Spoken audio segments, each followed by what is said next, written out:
আসসালামু আলাইকুম। কেমন আছেন সবাই? আশা করি ভালো আছেন। আলহামদুলিল্লাহ আমরাও অনেক ভালো আছি। তো অনেকদিন পর আজকে একটি ব্লগ ভিডিও ছাড়লাম। যেহেতু আমি এই নতুন বাসাতে আসার পরে আর তেমন একটি ভিডিও ছাড়া হয়নি, কারণ অনেক ব্যস্ততার সময় পার করেছি। আর আমার ফোনটাও অনেক সমস্যা হয়ে গিয়েছিল, এ কারণে ভিডিওগুলো ছাড়া হয়নি। যেহেতু অনেক দিন পর আমি ভিডিও ছাড়ছি, ব্লগ ভিডিও, তো নিশ্চয়ই আপনারা ভালো আছেন। আলহামদুলিল্লাহ আমরাও অনেক ভালো আছি। তো নতুন বাসাতে এসে আমরাও অনেক খুশি, কারণ 4টা রুম পেয়েছি, আলাদা কিচেন রুম পেয়েছি। আর এখানকার যে আশেপাশে যেগুলো ফ্যামিলি আছে, বিশেষ করে পাকিস্তানি ফ্যামিলি, তাদের সঙ্গে আমাদের অনেক ভাব হয়ে গেছে, তাদের সঙ্গে আলাপ হয়ে গেছে। আর এখানে ছোট ছোট বাচ্চারা আছে অনেকগুলো। আমার মেয়ে পুষ্পর জন্য অনেকটাই সুবিধা হয়েছে। পড়ালেখার মাঝামাঝি ছোট সে বাচ্চাদের সঙ্গে সে খেলতে পারে, তার সময়টা মাশাআল্লাহ অনেক সুন্দর কাটে। তো অনেকদিন পর যেহেতু ব্লগ ভিডিও আমি বানাচ্ছি, তো নিশ্চয়ই আমি আরও ভিডিও দিব ইনশাল্লাহ। তো আপনারা আমার পাশে থাকবেন, আমাকে সাপোর্ট করবেন, আর আমাদের জন্য দোয়া করবেন। সৌদি আরবে যতদিন আছি আল্লাহ যেন সহি সলামতে রাখে, এবং ভালোভাবে আল্লাহ যেন দেশে আমাদের যাওয়ার তৌফিক দান করে। বাইরে এত পরিমাণের গরম যে গরমের সময় বাইরে যে একটু গিয়ে পার্কের ওদিকে বেড়াবো মেয়েকে সঙ্গে করে, এর উপায় নেই। কারণ সৌদি আরবে যারাই আছে তারাই জানে যে সৌদি আরবে গরমের টাইমে বাইরে দিনের বেলায় ঘোরাঘুরি কতটা কঠিন।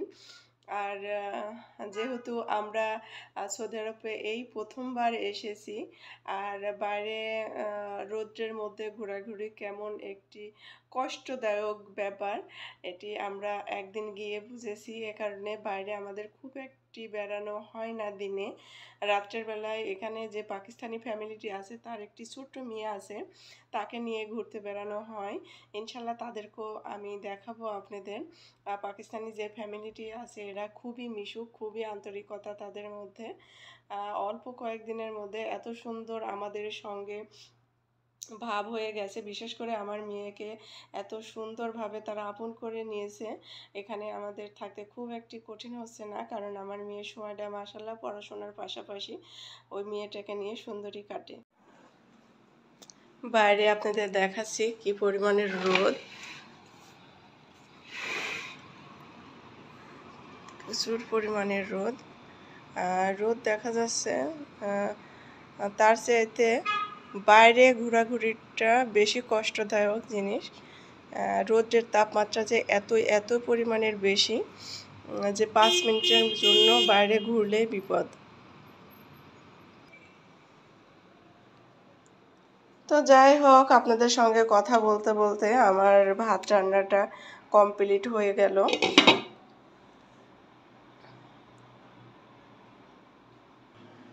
আর এদিকে আমার মেয়ে, আমার মহারানী, এখনো ঘুমাচ্ছে। তিনি তার রুম থেকে এসে আমাদের রুমে ঘুমিয়ে পড়েছে।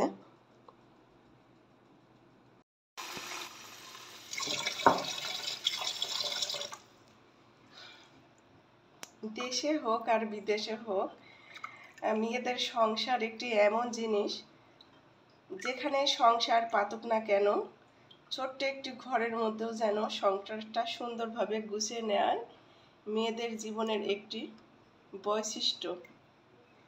তো যাই হোক, সৌদি আরবে এসে আমরা একটি বাসা চেঞ্জ করে আরেকটি বাসা উঠেছি। তো যে বাসাতে প্রথমে ছিলাম ওই বাসাতে কিচেন রুম ছিল না, বিধায় আমার মনের কাছে তেমন একটি আমি মেনে নিতে পারি নাই। তো এখানে এসে মাশাআল্লাহ অনেক বড় একটি কিচেন রুম পেয়েছি। তো তারপরেও যেন ওখানে দীর্ঘ 4 মাস আমরা ছিলাম। তো 4 মাস ওখানে থাকার পরে যখন এখানে চলে আসলাম, মনটার মধ্যে খুবই খারাপ লেগেছিল। কারণ ওখানে 4 মাস আমার সংসারটা সুন্দরভাবে আমি গুছিয়ে নিয়েছিলাম।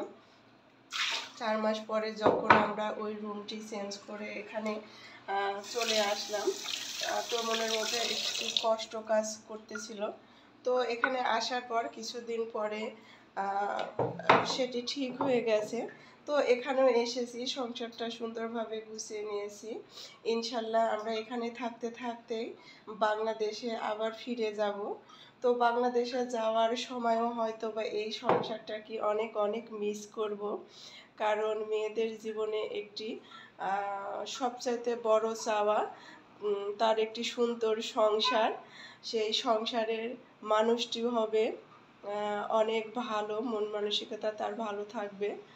তো যাই হোক, সব মিলিয়ে একটি মেয়ের চাওয়া একটি সুন্দর সংসার, সুন্দরভাবে গোছানো, সুন্দর মন মানসিকতার সংসারের মানুষগুলোর, এটি একটি মেয়ের জীবনের সবচাইতে বড় পাওয়া। তো সংসার যেখানেই বাধা যাক না কেন, সংসারটি ছেড়ে যেতে কিন্তু মেয়েদের জীবনে বড় একটি কষ্টর কারণ হয়ে যায়।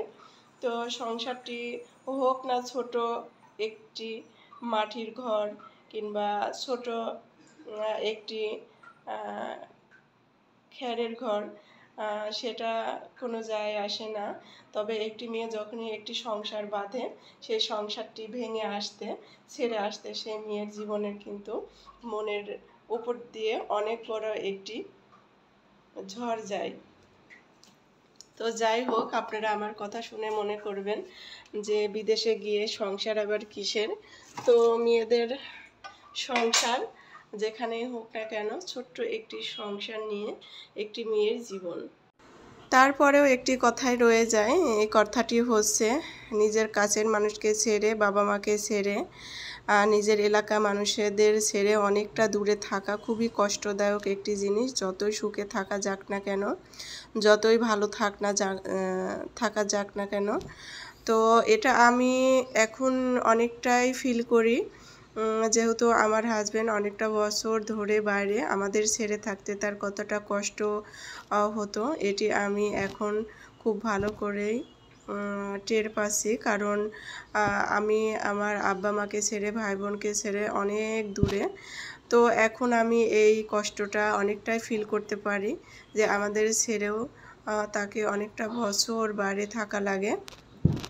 তো তার কতটুকু কষ্ট হয়, আমি বাবা মাকে ছেড়ে দূরে না থাকলে এই কষ্টটা কখনোই অনুভব করতে পারতাম না। আর যারা দেশে আছেন, যারা বিশেষ করে দেশের মানুষকে ছেড়ে ভিন দেশে আছে, তারাই বুঝতে পারবে এর কষ্টটা কতখানি।